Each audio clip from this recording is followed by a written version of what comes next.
Hello, my name is Jayden Morrison, son of Mrs. Morrison, and I'm going to be reading Patina by Jason Alexander, Chapter 9.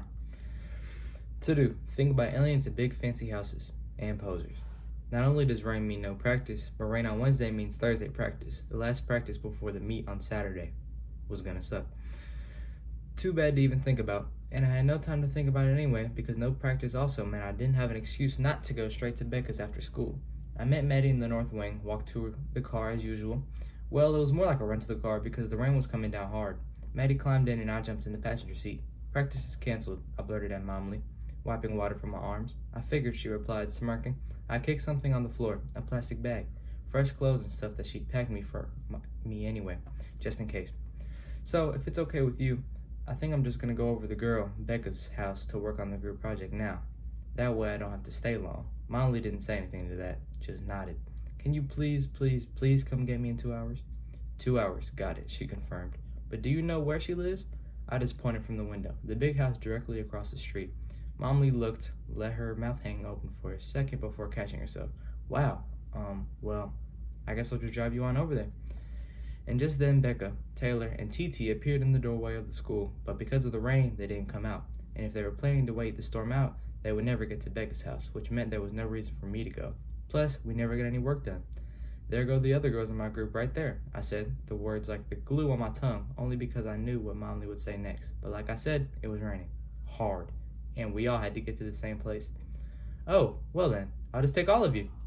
Momly beeped the horn and waved Becca, Taylor, and TT over. They didn't come, not at first. Momly's sweet face can definitely come across as a stranger danger if you don't know her. But then she cracked the window enough to be heard and shouted, I'm Patina's auntie, and the girls came running to the car. Maddie got up front with me, something that Momly would never, ever allow any other time. But it was only, and I do mean only, because we were going right across the street that Momly let it slide. Didn't matter to Maddie. She was in the front seat and she was happy.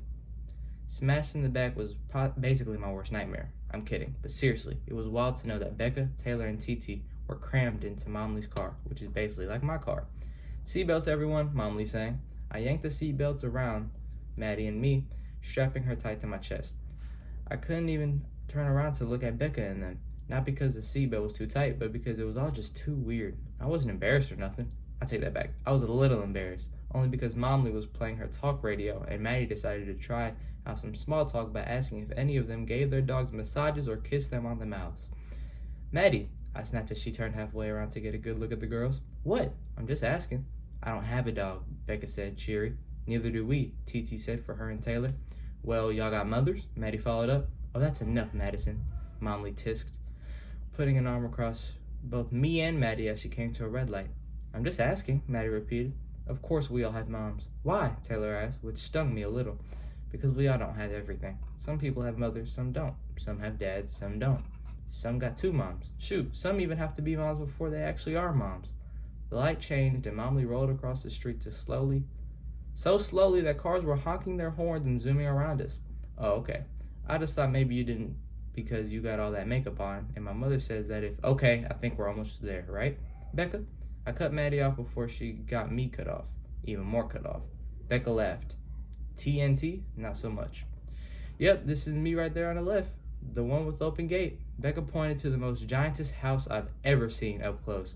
Momly pulled up around this big fountain to the front door. As everybody got out, I leaned back in and reminded Momly, 2 hours, please, just 2 hours. 2 hours, she repeated slowly, putting 2 fingers up, and Maddie, who had now climbed back in the back seat, also put 2 fingers up, but held them up to the window at Becca and the girls, a peace sign. Inside Becca's house, 1, a whole lot of space. 2, a big piano Becca called, quote, that old piece of crap. 3, a chandelier that looked like the ceiling was raining diamonds. 4, paintings, pictures of paintings, paintings of pictures, and pictures of Becca looking goofy. A movie theater that Becca said no one ever used. 6, big furniture made from the same kind of leather as my uncle's favorite jacket. 7, no dog. 8, a scraggly cat named Carl that didn't wear clothes or look like it ever had a massage a day in its life. 9, me and the 2 other girls who were taking selfies like they ain't never been nowhere. 10, the familiar smell of sugar. This is Granny, Becca said as we popped into the kitchen for a moment. An old lady dressed like an old lady was baking cookies. "Hi, girls," she said, scooping batter from a bowl. "Sweets will be ready in a short while." The old lady's voice was like Momley's if it had a whole bunch of cuts in it. "We're going to be upstairs doing work, Granny." "Okay, well then, I won't bother you. They'll be down here. Chocolate chip, oatmeal, snickerdoodle, and peanut butter. You girls help yourselves." "She made all that?" I asked. "Yeah, it's her hobby. We don't even eat them. She just likes to make them and then give them away to our neighbors. I like cupcakes better. What's your dad's favorite recipe?" I don't know if it was the sugar smell or the build-up from earlier or what, but I just said it. He passed away. Becca looked me in the eye, straight in the eye. I'm sorry. I didn't know. It was a long time ago. And now, relieved I got it over with, I changed the subject without actually changing the subject. Another one of those small talk tips I picked up from Momley. "Where are your folks?" I really asked because the house was so quiet. No TV, no radio, no noise besides pans being slid into the oven and the weird giggles of TNT holding their cell phones in the air, posing. "Where they always are, at work," Becca shot back. "Come on." And with Taylor and TT trying for the millionth time to get to the whole chandelier in the shot, I followed behind Becca as we walked up one of those round and round stairs to her room. Here's the thing about hair flipper bedrooms. They basically only come one way. I mean, I had never actually been in one in real life, but I had seen them enough times on TV to know that they're all bedazzled in pink and purple. They look like candy shops, like dollhouses, like living inside of a strawberry cupcake. But as we entered Becca's room, blackness. Not like Black History Month blackness, and not blackness like I passed out from the overload of girliness in Becca's room. I didn't. Though I did feel like I was gonna black out from shock, because if Becca's house was a castle, Becca's room in this house was the dungeon. The upstairs dungeon. Everything in her room was black. The walls, the closet doors, the lamps and lights, the desk, the ceiling, everything. It was like Becca was really a YMBC or something. Like she was really a button bagger. As I tried to hide my shock, Taylor and TT finally came busting in the room, all squeals and smiles, which quickly turned into gasps and frowns. Their faces were stuck, half melted, terrified. Meanwhile, Becca pulled a chair from behind her door, another from the desk against the wall, and plopped down on her bed like none of this was a big deal. "Okay, let's go to work on Miss Frida." She clapped her hands together, excited. Silence. From me and TNT, whose struggle faces looked like they were trying to swallow their own tongues. Me? Well, all I kept telling myself was, 2 hours. Just 2 hours, Patty. "Yeah, let's get to work," I finally said. And before I could grab one of the chairs, TT and Taylor had already snatched them, positioned them right next to each other and right next to the door. So I sat on the bed. Take it easy. No big deal. All black room. No problem. No problem at all. Don't really mean nothing. Nope. Not at all. Not at all. Funny thing is, the group work went exactly the same as it did in school. Me, basically trying to manage it all, while TNT, who were usually distracted by paint on their nails, were now distracted by paint on the walls. So while me and Becca were digging around on the internet for more details about our Mexican artist friend, Taylor and TT were whispering to each other, until finally Becca said, "Are y'all gonna help?" "Oh yeah," Taylor said, shocked that she just got called out. "We just had a question about it all," TT added. I don't know what Becca thought was coming next, but I thought it was going to be about Frida. Turns out the "it all" they had a question about had nothing to do with the project. "What's the deal with, all this?" TT waved her hands around like she was swatting flies. "What do you mean?" Becca asked, in that honest way she was always asking something. "I mean, this." TT repeated the wave. "Look, I'm not trying to be mean, but it's just a little weird." Taylor jumped back in. "It's like at school, you act one way, and it's not all, gothy like this, but really, you..." "She's what?" I asked, cocking my head to the side.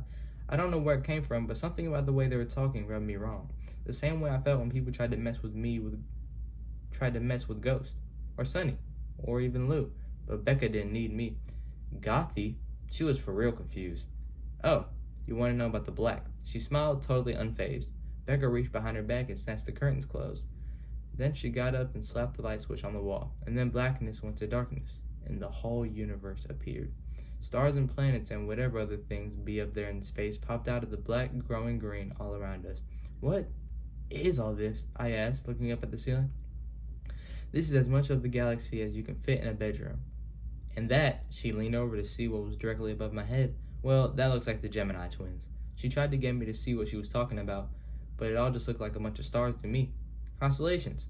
Like connect the dots, except with stars, you know? I didn't know, but I still thought it was kind of cool.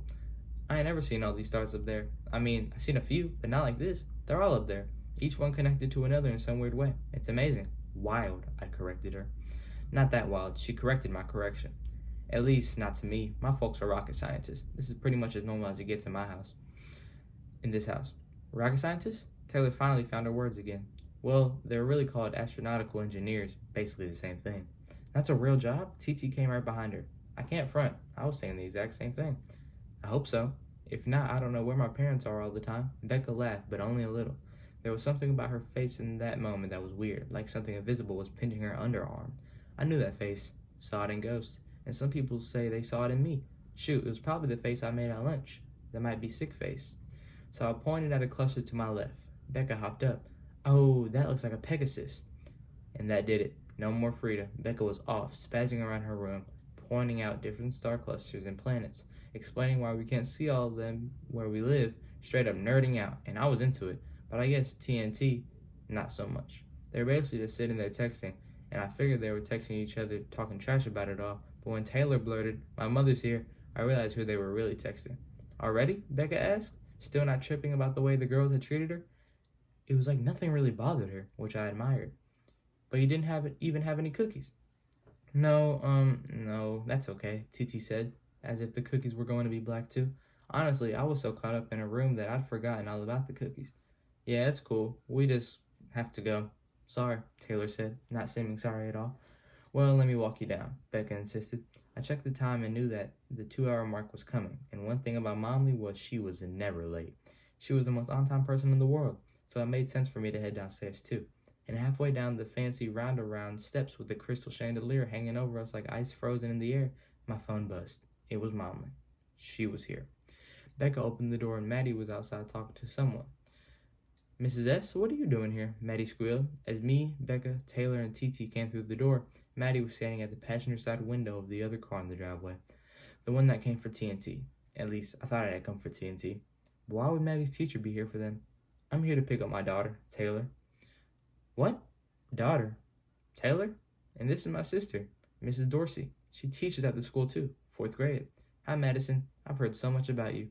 Hopefully you'll be in my class in a few years. Wait a minute.